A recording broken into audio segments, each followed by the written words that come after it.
Okay. So we're going to go ahead and start going over the reading questions. Now, we could do them in order, but that would be predictable and boring. So we're going to mix them up so that you won't actually know exactly which question is next, but you should be ready when we come to that. Okay? So we talked yesterday or the other day about how this book was created. It was originally, remember, going to be a live interview given by Vittorio Messori and John Paul II, but it turned into this book. Okay? All right, so let's go ahead and get to the very first question. You don't know which one it's going to be yet. And that is question 7, which is there hope in the young? Okay? So question 7, I think that was numbers 13, 14, and 15. Oh, I had that one. You had that one? Okay. All right, so Addie, can you start us off by sharing what you think the answer to the question was, which was... Hey, what number was that? What is it to Pope John Paul II that makes young people so important to the church and in the world? So, what did you have? Yes? So I used a quote from the article that says, in the past, the younger generation was shaped by experience of war. This allowed young people to develop great traits of heroism. Okay, all right, which actually in his answer, he actually contrasted the modern day society, which keep in mind, this was back in the early 90s. But he was comparing that generation with the generation that he had grown up in. And of course, as we learned the other day, he grew up, in the 1920s and 30s, which was a very difficult time period for people all over the world, especially in Europe. So he's like, today's young people, again, this is early 90s, they haven't had to go through all the stuff that we did. Okay, war and economic problems. They have so much more of an optimistic outlook about the world, and that energy and that enthusiasm is very, very important. Did anybody else have something a little bit different than that? That's a good answer. That is a very good answer. See, Cameron? Mine's basically the same, but I said, their ancestors, paved the way for... Okay, so the previous generation kind of helped them out, so they kind of stand on the shoulders of them. Okay. See, Lizzie? He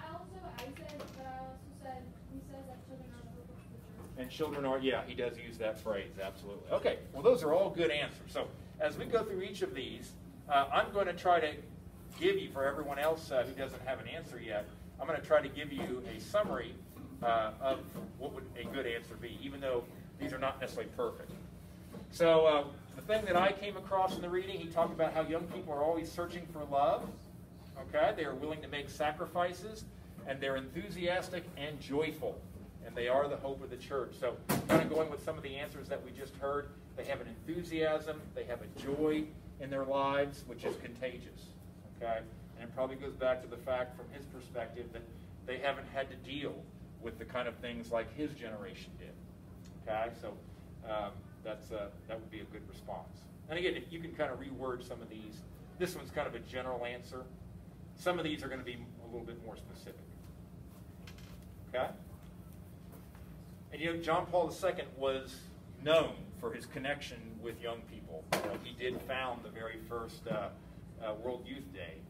And of course, we still have those still in the church, 25, almost 30 years later. Okay? So young people good, according to John Paul II. All right, let's see what the next question is. Nobody knows. Nobody knows. All right, let's go. This is actually the very first question. It's number 2 in your outline. The papacy, a scandal and a mystery. So this is going to be up in the front row here. One of the first questions that Messori asked His Holiness was basically about being Pope. Okay, he said, you are the Pope. There's a lot of controversy. Not everybody has the same view of the Pope as the leader of the church. And he kind of asked John Paul II, how do you see yourself? All right? And in John Paul's answer, he used some Latin quotes to kind of describe how he saw himself and his job as the head of the church. So this, of course, would have been someone in the front row here. John, which one? There were 3 that he mentioned. Which one did you write down? I did. Was that one? Okay. Well, he was a little more specific than that. These were some Latin phrases that he used in his answer. Did you find a Latin phrase? No, You didn't? Okay, we need a Latin phrase for this one. Gavin, did you find one? I found one that said that's vobis sum episcopus vobiscum Christianus, which means that he's a bishop for you. I am a Christian with you. If he uses Okay. it to show how through everything we need to have faith. All right, very good. Which we'll talk about this. But you're right. Yeah, the one phrase was, I am a bishop for you. I'm a Christian with you. And that was one of the phrases that he talked about. So good job on that. Let's see, Nathan, did you have a different one? Or? No, I had a different one. Yeah. No, Okay. It was like a Greek one. Okay, well, the ones we're looking for were all Latin. Yeah. So did you have anything different than that? No. Okay, well, I'll tell you what, we're going to take a look at all three of the ones that appeared. And one of them was the one that Gavin had. Okay. All right, here's one of them. It's not been mentioned yet. Christanus alter Christus, which again, you don't have to worry about the Latin. But here's what it meant in English. The Christian is another Christ. The Christian is another Christ. That was one of the phrases that he used. Now, one of the titles that the Pope has is Vicar of Christ. Okay, I don't know if you've ever heard that phrase used before, but traditionally the Pope is seen as the Vicar of Christ, which means he represents Christ on earth. Okay? Now, in the interview, Masori had said, well, some people are offended by that. This idea that, who are you to say that you are Christ? And John Paul II is saying, well, it's not so much that I think I am Christ, but according to this phrase, every Christian is supposed to be Christ. So, every one of us. He just happens to be the head of the church, but actually every one of us is supposed to be another Christ to other people. So that was the phrase that he used, and that's a very good one. Okay? Another one that he used, and this one hasn't been mentioned either, was Severus Servorum Dei. Again, I don't care about the Latin, but it meant servant of the servants of God, and he actually was quoting from Pope Gregory the Great, who was a 6th century pope of the church. And this was kind of his way of saying, well, even though I'm the head of the church, I am simply a servant of everybody else. I'm a servant of the servants of God. Even though I'm the Pope and I wear the mitre hat, I am just a servant like anyone else. Yes, Agent. Do you just want us to put one down or do you want to? Okay, well, I'll tell you what, if you got the room, you could add these, okay? But our people who had that question, if they wrote one, then that was good. But there's going to be 3 that he mentions. And the third one, actually, is the one that Gavin found, okay? I am a bishop for you. I am a Christian with you, which is to say, yes, I am an administrative leader of the church, but I'm just like you, okay? I'm on a journey, seeking heaven. And he actually was quoting St. Augustine. Any significance about us coming across the name of St. Augustine today on this Friday afternoon? Oh, yeah. It's feast day, all right? Absolutely. We saw that at Mass this morning. So we're going to talk a lot about St. Augustine this year. But, yeah, he quoted him. I'm a bishop for you, but I'm a Christian with you. Okay? That would be like someone on a sports team who's the team captain. They got the letter C on their collar. They'd say, well, I'm the team captain, but I'm still a team member. Okay? I might be a bishop, but I'm a Christian just like anybody else. So this was Pope John Paul basically saying how he's being very humble, okay, basically in this interview. All right. Those are good. Let's go ahead and take a look at our next question. Number 5, why is there so much evil in the world? That's a great question. It says, what question was identified with the statement, scandal of the cross, and how did he use this to explain why there is suffering in the world? Which, of course, when he answered this question, he conceded that there is a lot of evil and suffering in the world. And he started talking about this, what's called the scandal of the cross.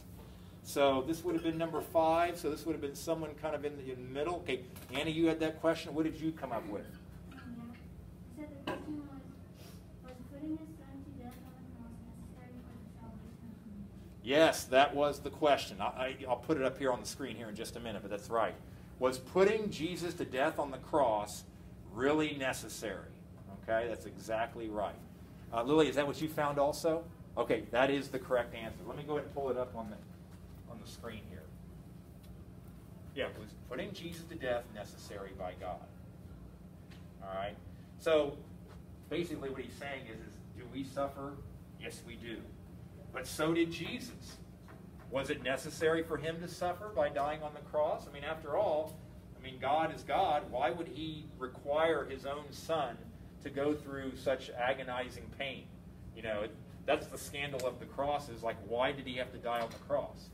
Well, John Paul II points to this event as maybe an explanation for why we today still suffer. Okay?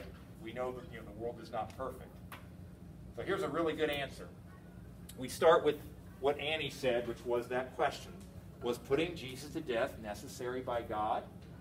Well, John Paul is really kind of saying, yes, it was necessary. Okay? And here's why. Jesus' death, should be an apostrophe there, Jesus' death showed his love and solidarity with mankind by willing to suffer. And he quotes a Bible passage, which he does a lot in the book, as you would expect. Okay? Was putting Jesus to death necessary by God? And then he goes right into him dying on the cross, basically, showed his love and solidarity with mankind by his willingness to suffer. Now, by extension, he's saying just as Jesus' suffering allowed him to have solidarity with everybody, our suffering can be used to show our solidarity with other people as well. It's not that God enjoys people suffering, but there is a value to being able to relate to the suffering that other people have. And that Philippians passage, by the way, you probably wouldn't have that memorized necessarily, but you remember, who, though he was in the form of God, did not regard equality with God something to be grasped, rather he emptied himself, taking the form of a slave. Okay, we've prayed that before. That's the actual passage.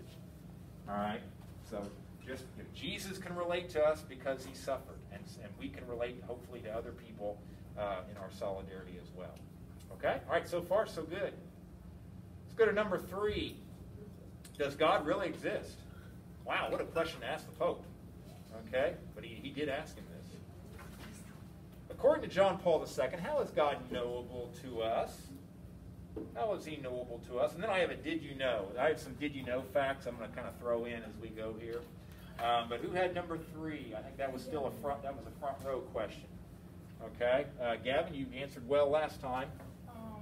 It says he is a noble object through man's experience, both of the visible world and the spiritual. All right, very good. You're 2 for 2 there. You're 2 for 2. That's what you have too. Okay, yeah, absolutely. All right, so how do we know that God exists? Through our experience of the visible and spiritual world around us, we find our purpose in God. In other words, just look around you. If you want to see evidence of God's existence, look at this world that we live in. Look at the beauty of creation. Look at everything that exists. It's all here because of God. Okay, all created as part of a plan.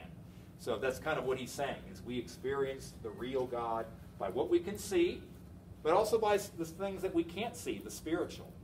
Okay? Okay. Through our experience of the visible and spiritual world around us. So by looking at what's around us that we can actually see, but also the spiritual things that are kind of like invisible.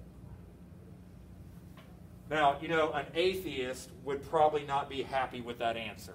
They would be like, well, no, that doesn't clarify it for me. I want more. Okay? Well, you can't always prove everything, but this is a good way theologically of John Paul saying that God's here. You just got to look for him. Okay? All right, my did you know fact, you don't need to write this down, but it says when John Paul II visited his home country of Poland in June of '79, he was greeted by a standing ovation by 300,000 people and was given a 14-minute standing ovation. Now remember, he was from Poland, and then when he became Pope, it was a big deal. And then 1 year later, he traveled and made a personal appearance in his home country, and there were 300,000 people gathered to see him. Okay? There's a lot of rock stars that have a hard time filling, a huge arena with 300,000 people. And getting a 14-minute standing ovation, if you get like a 1-minute standing ovation, that's something else. Okay? I usually maybe get like a 30-second standing ovation sometimes. But 14 minutes? That's crazy. All right, let's keep going here. Number 4, and I purposely put this one after number 3. Okay, all right, so God exists. Well, if he exists, then why is he hiding? In other words, I'm looking around for him, like he said in the previous answer, and I don't see him. So why is he hiding? So let's take a look at that question. Now, in your reading guide, the Pope does not agree with that statement that he's hiding. Okay? He doesn't think God is hiding at all. All right? So who had question number 4? We're moving into the second row now. That would have been an AJ question. The Pope says, if he, God, were not a mystery, there would be no need for revelation, and there would be no need for him to reveal himself. Okay, that's a pretty good question. I mean, that's a pretty good answer. Yeah, he did say that, and that's actually pretty good. Anybody have something different? I think, Annie, you had that also? Or you had that question? Is that kind of what you had? Okay, all right. Well, let me help you out here. And those of you who've already written that, if this was your question, if you just need to kind of tweak your answer a little bit, then that's fine. I want to start, though, by he definitely doesn't agree with this idea that he's hiding. Okay? John Paul II says God's not hiding. Okay? His revelation to us could not have been greater. I mean, after all, he came down here and lived among us. All right? In fact, maybe that was the problem. Maybe he showed himself too much. And we know in the Bible that there were some people that denied Jesus just because, they questioned what he did. How could God actually come down here, be born to a woman, stories say in a cave or in a barn or something, a manger, and then live on earth and then die on a cross? That's not what God does. So he's saying maybe he did too much. By actually coming down here on earth, he hasn't hid from us. Okay? He couldn't have done more to try to show himself. In fact, maybe some people couldn't take his stooping down in such a way. Maybe by coming down here to earth, it made it difficult for some people to actually believe in it. Okay, so that's a good answer. But he does not agree that God is hiding. He says it's the opposite. He's actually revealed himself more than we could possibly hope so. Okay, a little did you know fact. John Paul II was famous for his education. He was a very well-educated man. He actually spoke several languages, and he spoke them pretty well. Polish, of course, because he was from Poland. He knew Latin because of course, his studies in the seminary. He spoke Slovak, Russian, Italian, French, Spanish, Portuguese, German, Ukrainian, and he even spoke English. I mean, he was accented, but he could speak English as well. Now, this served him very well as Pope. How would that serve him? And it's kind of obvious, but knowing all those languages like he did, how did that help him in his ministry? See, Bella? Because, when he went to go, to other countries, or, just to talk to other people as well. Yeah, it helped him as a communicator when he would go to other countries. And one of the things we're going to learn, if you don't already know, is that John Paul was a very well-traveled pope. He went all over the world, okay? Now, usually when heads of state, like presidents or prime ministers or, kings even, when they usually go to another country and they step off the plane and they come down the red carpet, what's the first person they have next to them? They have a translator. They have an interpreter.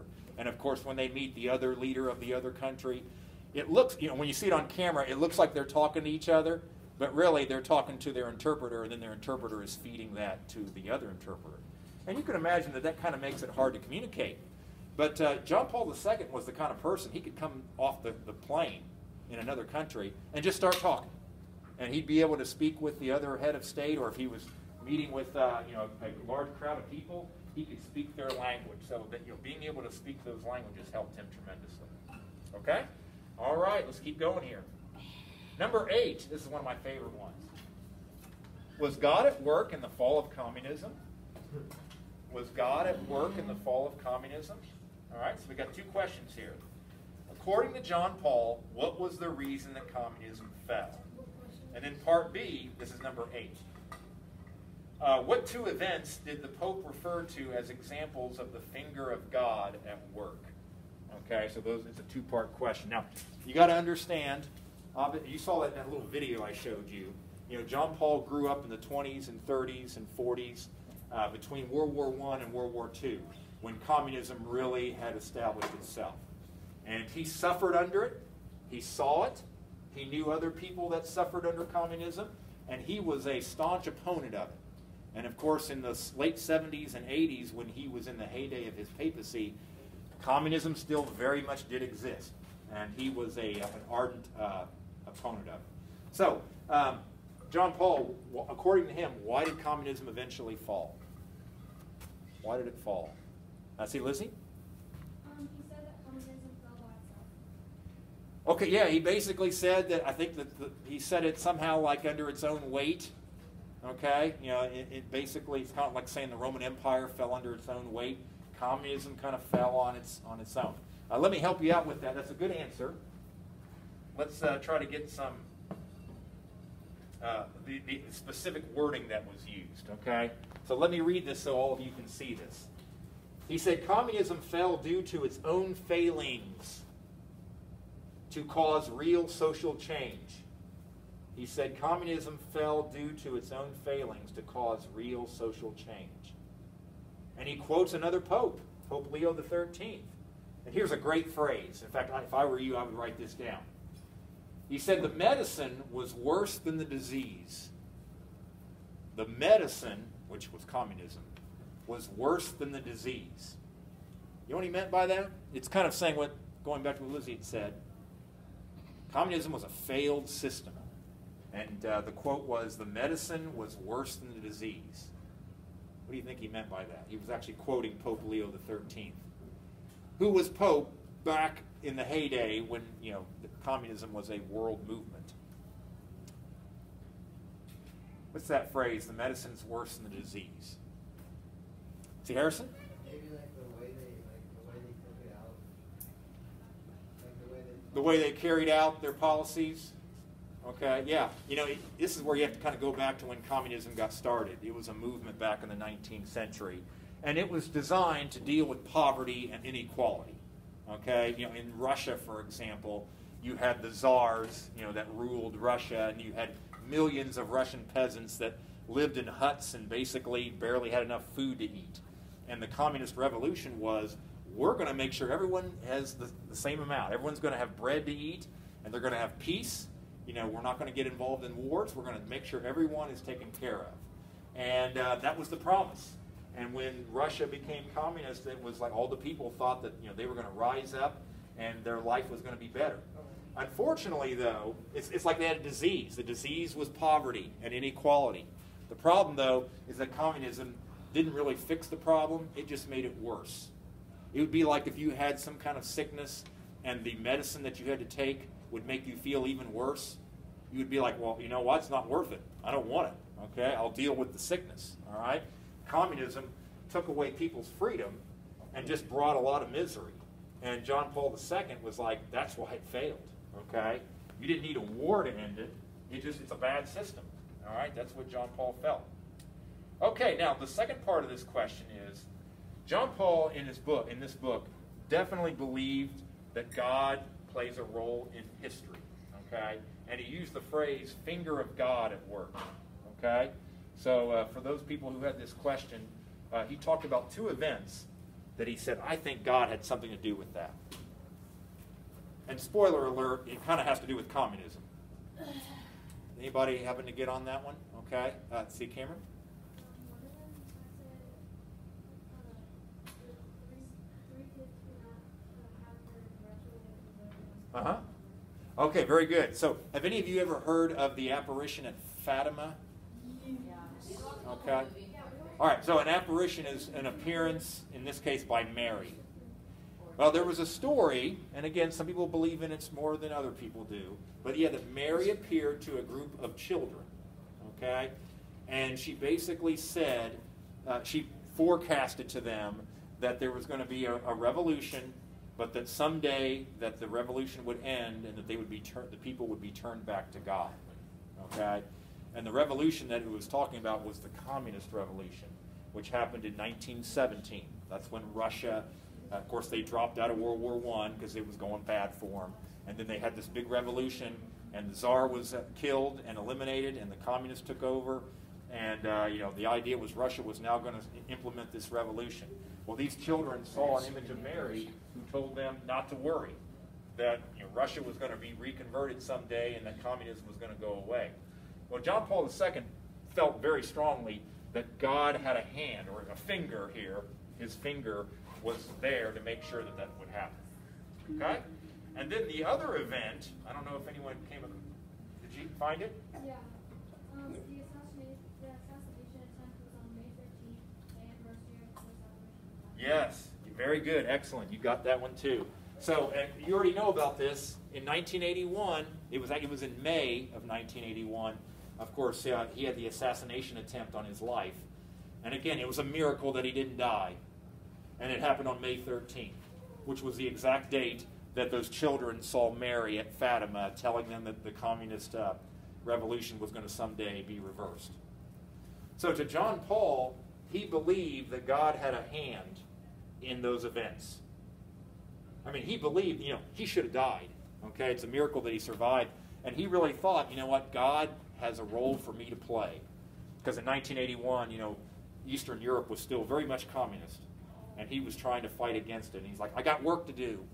Okay, the reason why I survived this attempt on my life is because God wants me to continue to fight against communism and to try to promote freedom throughout Europe. And he did. Okay, as a pope, he went around these countries and he was a stern critic, not just of communism, but any system that takes people's freedom away, especially religious freedom.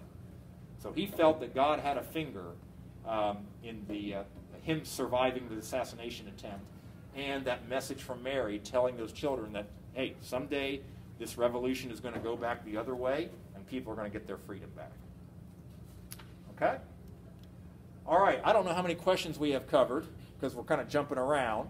But what we're going to do on Monday is we're going to finish what we haven't, and then we're actually going to start wrapping up our unit.